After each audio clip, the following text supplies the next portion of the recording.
Assalamualaikum warahmatullahi wabarakatuh. Anak-anakku kelas 10 yang aku sayangi, yang aku banggakan. Salam kenal, selamat bergabung di mata pelajaran Pendidikan Agama Islam dan Budi Pekerti kelas 10 semester pertama. Saya ucapkan selamat bergabung pada anak-anakku kelas 10 karena di semester ini tentunya kalian baru akan memulai untuk mata pelajaran PAI. Kalau kemarin kalian masih di jenjang SMP dan sederajatnya, sekarang kalian mulai dengan pelajaran di kelas 10. Baik anak-anakku, sebelum kita berlanjut, marilah kita awali pembelajaran jarak jauh ini dengan membaca basmalah terlebih dahulu. Bismillahirrahmanirrahim.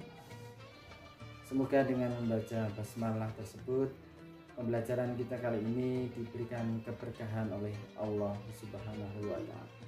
Semoga anak-anakku bisa mengikuti pembelajaran bersama dengan Bapak. Langsung saja anak-anakku yang aku sayangi, yang aku banggakan, yang insya Allah dimuliakan Allah. Pada semester pertama ini kita akan mulai mempelajari di bab pertama. Langsung saja anak-anakku simak di layar kaca. Pada bab pertama kita akan mempelajari tentang bab yang bertemakan meniti hidup dengan kemuliaan. Nah, itulah materi yang akan kita kupas selama 3 pertemuan ke depan. Silakan disimak anak-anakku.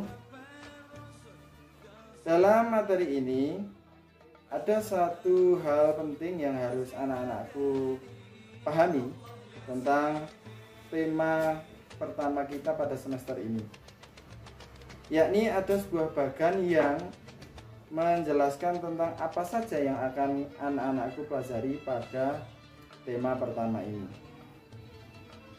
Silakan disimak pada layar. Terdapat bagan alir, di mana bagan alir ini menjelaskan, yakni ada judul tentang meniti hidup dengan kemuliaan. Nah, dalam bagan ini dicabangkan kembali. Dasarnya apa? Ada analisis tentang Quran surat Al-Hujurat ayat 12 dan ada Quran Al-Hujurat ayat yang 10, di mana Al-Hujurat ini merupakan surat yang ke-49. Kemudian anak-anakku, setelah kalian mempelajari analisis tentang Quran surat Al-Hujurat ayat 10 dan 12, kalian diharapkan untuk mengetahui dan memperoleh nilai dan perilaku mulia. Kemudian dari nilai dan perilaku mulia itu dipecah kembali ada 3 aspek. Yang pertama, yakni hidup mulia dengan pengendalian diri atau mujahadah an-nafs. Kemudian yang kedua, yakni hidup mulia dengan prasangka baik atau husnul dzon. Yang ketiga, hidup mulia dengan persaudaraan atau ukhuwah. Baik, langsung saja kita ambil subtema yang pertama, yakni A. Makna pengendalian diri, prasangka baik, husnudzon, dan persaudaraan atau ukhuwah. Silakan anak-anakku simak pada layar. Pak Guru akan menjelaskan. Yang pertama tentang pengendalian diri atau mujahadah an-nafs. Pengendalian diri atau mujahadah an-nafs adalah menahan diri dari segala perilaku yang dapat merugikan diri sendiri dan juga orang lain. Jadi manusia memiliki suatu keharusan untuk bisa menahan diri dari segala sesuatu yang bisa merugikan diri sendiri ataupun orang lain. Kalau dalam Islam itu dikenal dengan istilah mujahadah an-nafs. Pak Guru lanjutkan. Contoh sikap dari pengendalian diri ini yakni berpuasa. Kenapa puasa dikatakan termasuk pengendalian diri? Karena dalam berpuasa itu adalah upaya kita dalam mengontrol diri sendiri untuk menahan dari hal-hal yang bisa membuat diri kita terjerumus dalam perbuatan yang tidak disukai oleh Allah. Dalam hal ini perbuatan yang termasuk dalam ranah maksiat. Baik anak-anakku, saya lanjutkan. Contoh perbuatan-perbuatan yang dilarang di sini dituliskan. Salah satunya adalah sifat serakah atau tamak. Jadi sifat serakah atau tamak bisa diartikan yakni sikap ingin menguasai segala sesuatu yang bukan merupakan milik kita pribadi. Apapun itu bentuknya, ketika kita memiliki sikap seperti tersebut, maka itu bisa dikatakan kita sebagai orang yang serakah. Jadi di sini jelas manusia diharuskan untuk bisa menahan, mengendalikan dirinya sendiri dari segala sesuatu yang bersifat menyesatkan. Jelas bahwa pengendalian diri diperlukan oleh setiap manusia. Mengapa? Agar dirinya terjaga dari hal-hal yang dilarang oleh Allah Subhanahu wa ta'ala. Itu yang pertama dari konteks mujahadah an-nafs. Saya lanjutkan yang kedua untuk anak-anak. Yang kedua kita akan mempelajari tentang prasangka baik atau husnuzon. Silahkan diperhatikan pada layar. Prasangka baik atau positive thinking dalam terminologi Islam dikenal dengan istilah husnuzon, yang merupakan lawan atau kebalikan dari su'udzon atau berburuk sangka. Istilah husnuzon adalah sikap orang yang selalu berpikir positif terhadap apa yang telah diperbuat oleh orang lain. Jadi husnuzon tersebut maksudnya adalah kita selalu memikirkan hal yang baik-baik saja terhadap segala perbuatan, tindakan orang lain. Seperti yang sudah Pak Guru jelaskan awal tadi, lawan dari sifat ini adalah buruk sangka atau su'udzon, yaitu menyangka orang lain melakukan hal-hal buruk tanpa adanya bukti yang benar. Jadi yang namanya su'udzon adalah kita selalu memiliki pikiran yang negatif terhadap perbuatan orang lain, yang ada selalu bayangan-bayangan yang buruk bahwa orang lain itu mesti melakukan hal-hal yang tidak benar.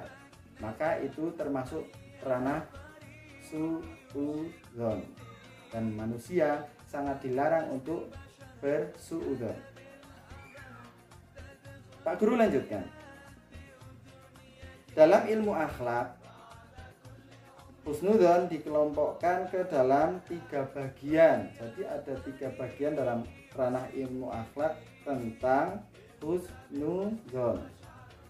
Yang pertama yakni husnuzon kepada Allah Subhanahu wa ta'ala.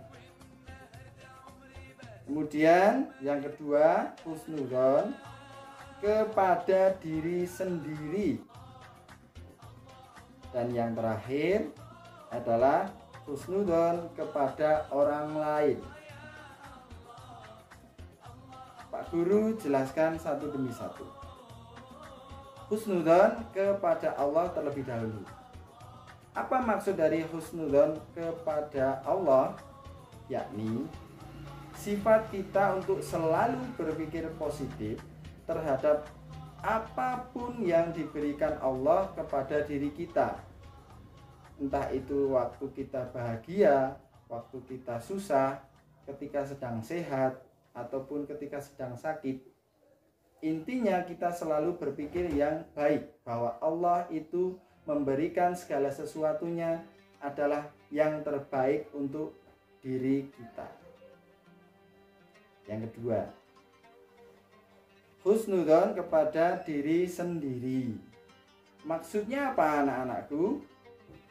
Maksud dari pernyataan ini bahwa kita diharuskan untuk memiliki sikap berpikiran positif terhadap segala kemampuan yang kita miliki. Dalam artian, kita tidak boleh memiliki sifat untuk ragu-ragu akan kemampuan diri sendiri. Kita harus memiliki pikiran bahwa diri kita mampu menghadapi segala masalah yang kita alami. Yang ketiga, husnudzon kepada orang lain. Seperti yang sudah dijelaskan awal, husnudzon kepada orang lain yakni kita selalu berpikiran positif, berpikiran yang baik-baik saja terhadap segala perbuatan orang lain. Jadi tidak boleh ada sedikit pun perasaan berburuk sangka kepada perbuatan orang lain. Karena jelas Allah melarang kita untuk bersuudzon. Kita diharuskan berhusnudzon. Oke, itu tema pembahasan yang kedua tentang prasangka baik. Pak Guru lanjutkan anak-anakku. Yang ketiga, kita membahas tentang persaudaraan atau ukhuwah. Mungkin anak-anakku sudah tidak asing lagi mendengar kata ukhuwah. Jadi yang dimaksud ukhuwah itu adalah persaudaraan. Pak Guru lanjutkan. Persaudaraan atau ukhuwah dalam Islam dimaksudkan bukan sebatas hubungan kekerabatan karena faktor keturunan, tetapi yang dimaksud dengan persaudaraan dalam Islam adalah persaudaraan yang diikat oleh tali akidah dalam artian sesama muslim, dan juga persaudaraan karena fungsi kemanusiaan atau sesama manusia sebagai makhluk Allah. Jadi begini anak-anak, persaudaraan dalam hal ini tidak hanya sehubungan kekerabatan karena satu akidah saja, bukan karena Pak Guru dengan kalian satu agama yakni muslim, tidak hanya hal tersebut.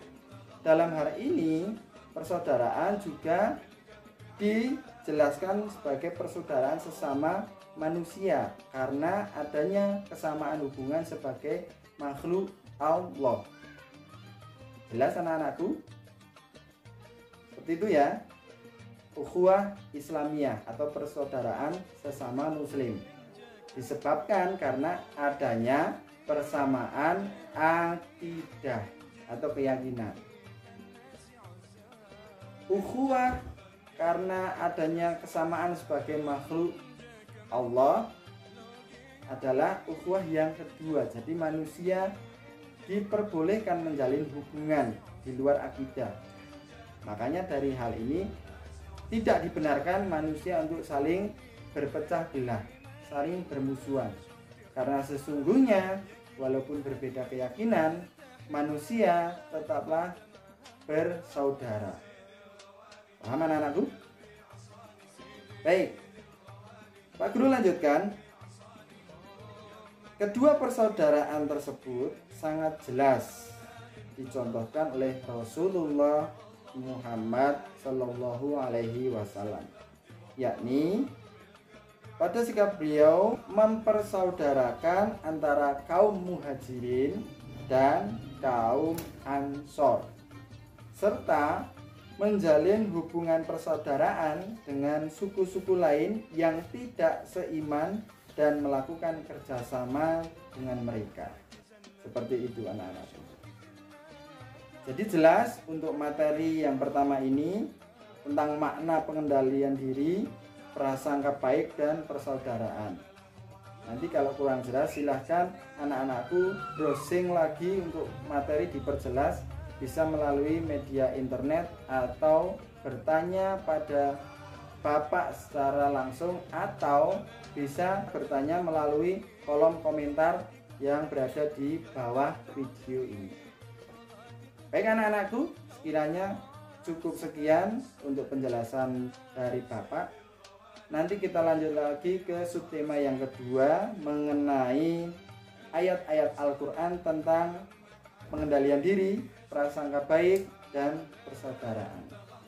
Baik Pak Guru akhiri, billahi taufiq wal hidayah. Wassalamualaikum warahmatullahi wabarakatuh.